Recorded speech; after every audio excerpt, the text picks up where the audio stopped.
ശ്രീകൃഷ്ണനോടുള്ള മീരാബായിയുടെ ഭക്തിയുടെ കഥ.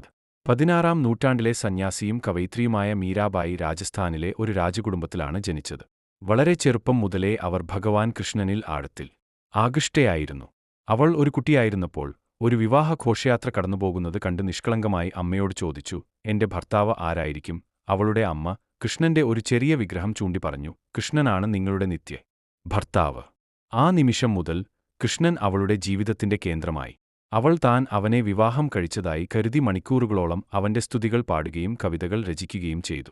മേവാറിലെ രാജകുമാരൻ ഭോജ്രാജുമായുള്ള വിവാഹത്തിനുശേഷം കൃഷ്ണനോടുള്ള അവളുടെ ഭക്തി സംഘർഷത്തിന് കാരണമായി. അവളുടെ ഭർത്തൃബന്ധുക്കൾ അവളുടെ നിരന്തരമായ ആരാധനയെ അംഗീകരിക്കുന്നില്ല, രാജകീയ കടമകൾ അവഗണിച്ചുവെന്ന് ആരോപിച്ചു. ശത്രുത ഉണ്ടായിരുന്നിട്ടും മീരാബായി ഉറച്ചുനിന്നു.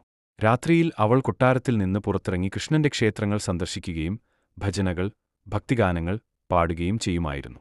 അവളുടെ അചഞ്ചലമായ ഭക്തി അവളുടെ കുടുംബത്തെ കോപാകുലയാക്കി. അവളുടെ ഭർത്തൃബന്ധുക്കൾ പ്രസാദം, വഴിപാട് എന്ന വേഷത്തിൽ ഒരു പാത്രം വിഷം അവൾക്ക് അയച്ചുകൊടുത്തതാണ്. മീരാബായി അത് കൃഷ്ണന്റെ ഇഷ്ടമായി സ്വീകരിച്ചു, ഒരു മടിയും കൂടാതെ അത് കുടിച്ചു, അത്ഭുതകരമായി രക്ഷപ്പെട്ടു. കൃഷ്ണൻ തന്റെ ഭക്തനെ സംരക്ഷിക്കാൻ വിഷത്തെ അമൃതാക്കി മാറ്റി എന്ന് പറയപ്പെടുന്നു. ഒടുവിൽ മീരാബായി തന്റെ രാജകീയ ജീവിതം ഉപേക്ഷിച്ച് പുണ്യസ്ഥലങ്ങളിലേക്ക് യാത്ര തുടങ്ങി, തന്റെ ജീവിതം മുഴുവൻ കൃഷ്ണനു സമർപ്പിച്ചു. കൃഷ്ണന്റെ ബാല്യകാല വൃന്ദാവനം സന്ദർശിച്ച അവൾ ഒടുവിൽ കൃഷ്ണന്റെ നിത്യവാസസ്ഥലമായ ദ്വാരകയിൽ താമസമാക്കി. അവസാന നിമിഷങ്ങളിൽ മീരാബായി ദ്വാരകയിലെ ക്ഷേത്രത്തിൽ ഭഗവാൻ കൃഷ്ണന്റെ വിഗ്രഹത്തിന് മുന്നിൽ പാടുകയായിരുന്നുവെന്ന് ഐതിഹ്യം പറയുന്നു.